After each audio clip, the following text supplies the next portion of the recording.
بنی اسرائیل میں دو بھائی تھے، جن میں ایک مسلمان تھا اور دوسرا کافر، اور تھے دونوں دریا کے شکاری۔ کافر بت کو سجدہ کیا کرتا تھا، مگر جب مچھلیوں کے لیے جال دریا میں ڈالتا تو اس قدر مچھلیاں اس میں آ جاتی کہ اس کو کھینچنا مشکل ہو جاتا۔ مگر مسلمان کے جال میں صرف ایک ہی مچھلی آتی تھی، اور اسی پر صبر کے ساتھ خدا کا شکر ادا کیا کرتا تھا۔ اتفاقاً ایک روز اس مسلمان کی بیوی اپنے مکان کی چھت پر گئی تو اس کی نظر کافر کی بیوی پر پڑی، جو زیور اور بہترین لباس سے آراستہ تھی۔ یہ دیکھ کر اس مسلمان کی بیوی کے دل میں وسوسہ پیدا ہوا کہ کاش میں بھی ایسی ہی ہوتی۔ تو کافر کی بیوی بولی، تو اپنے شوہر کو آمادہ کر لے، اور وہ بھی میرے شوہر کے معبود یعنی بت کی عبادت کیا کرے، تاکہ تو بھی میری طرح مالدار ہو جائے۔ یہ سن کر مسلمان بھائی کی بیوی کچھ غمزدہ سی ہو کر نیچے آئی، اور جب اس کا شوہر گھر آیا تو اس نے بیوی کا حال متغیر دیکھ کر دریافت کیا، آخر کیا بات ہے جس سے تو اس قدر غمزدہ معلوم ہوتی ہے؟ تو وہ کہنے لگی، بس میاں، یا تو تم مجھے طلاق دے دو یا اپنے بھائی کے معبود کی پرستش اختیار کرو۔ یہ سن کر اس کے شوہر نے کہا، خدا کی بندی، تو خدا سے نہیں ڈرتی، ایمان کی دولت کے بعد یہ کفر کی باتیں کرتی ہے۔ تو عورت بولی، بس مجھ سے اب زیادہ باتیں نہ بناؤ، میں ننگی بوچی نہیں رہ سکتی، جبکہ دوسری عورتوں اور خصوصاً تیری بھائی کی بیوی کو میں دیکھ رہی ہوں کہ وہ زیورات اور عمدہ لباس سے آراستہ رہتی ہیں۔ جب اس مرد مومن نے دیکھا کہ عورت تریاحٹ پر اتر آئی ہے اور اس کا اصرار حد سے بڑھ چکا ہے، تو اس نے عورت کو تسلی دی اور کہا، اچھا، گھبرانے کی ضرورت نہیں ہے، میں کل سے کاریگروں اور مزدوروں میں جا کر محنت کر کے تجھے روزانہ 2 درہم دیتا رہوں گا، تو اس سے اپنی حالت درست کر لینا۔ یہ سن کر عورت کو کچھ تسکین حاصل ہوئی، اور سویرے ہی وہ مرد مومن مزدوری کی تلاش میں نکلا، لیکن کسی نے اس کی بات نہ پوچھی۔ یہ دیکھ کر وہ دریا کے کنارے پہنچا، اور شام تک اللہ کی عبادت میں مصروف رہ کر رات کو جب گھر آیا تو بیوی نے دریافت کیا، آج تم کہاں تھے؟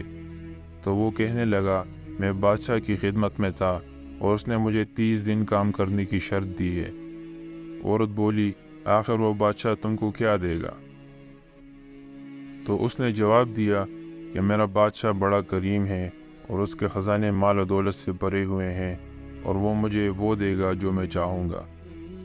چنانچہ اسی طرح برابر وہ اپنے معبود برحق کی عبادت میں مصروف رہا، اور 30ویں رات ہوئی تو بیوی نے کہا، سنو میاں، اگر کل تم نے مجھے مزدوری لا کر نہیں دی تو تم پر مجھے طلاق دینا لازم ہو جائے گا۔ یہ سن کر اس کو اس قدر پریشانی ہوئی، اور اگلی صبح کو اس نے ایک یہودی سے کہا، کیا تم مجھے مزدوری پر لگاؤ گے؟ یہ سن کر یہودی کہنے لگا، ہاں، تم کو مزدوری تو مل جائے گی، لیکن شرط یہ ہے کہ میرے پاس تمہارے کھانے پینے کا کوئی انتظام نہ ہوگا۔ چنانچہ وہ مرد مومن روزہ کی نیت کر کے یہودی کے ساتھ ہو لیا، اور اللہ تعالیٰ کے حکم سے حضرت جبرائیل علیہ السلام 29 اشرفیاں ایک نورانی طباق میں لے کر اس کی بیوی کے پاس پہنچے، اور کہنے لگے، میں بادشاہ کا قاصد ہوں، اسی نے یہ اشرفیہ لے کر مجھ کو تیرے پاس بھیجا ہے، اور فرمایا ہے کہ تیرا شوہر ہمارے کام میں تھا، ہم نے اس کو نہ چھوڑا یہاں تک کہ اس نے ہمیں چھوڑ دیا اور یہودی کے پاس چلا گیا۔ اگر وہ ہمارا کام کرتا تو ہم اس کو زیادہ اجرت دیتے، بس یہ ایک اشرفی کی کمی اسی کی وجہ سے ہوئی ہے۔ چنانچہ وہ عورت ان سے ایک اشرفی لے کر بازار گئی، جس پر لا الہ الا اللہ وحدہ لا شریک لکھا ہوا تھا۔ صراف نے 1000 درہم اس کی قیمت عورت کے حوالے کر دی، اور جب شام کو وہ مرد مومن گھر واپس آیا تو عورت نے اس سے دریافت کیا، آج تم کہاں تھے؟ اس نے جواب دیا کہ آج میں ایک یہودی کے کام پر گیا ہوا تھا۔ تو بیوی کہنے لگی، آخر بادشاہ کی خدمت ترک کر کے تم دوسروں کی خدمت کیوں کرتے ہو؟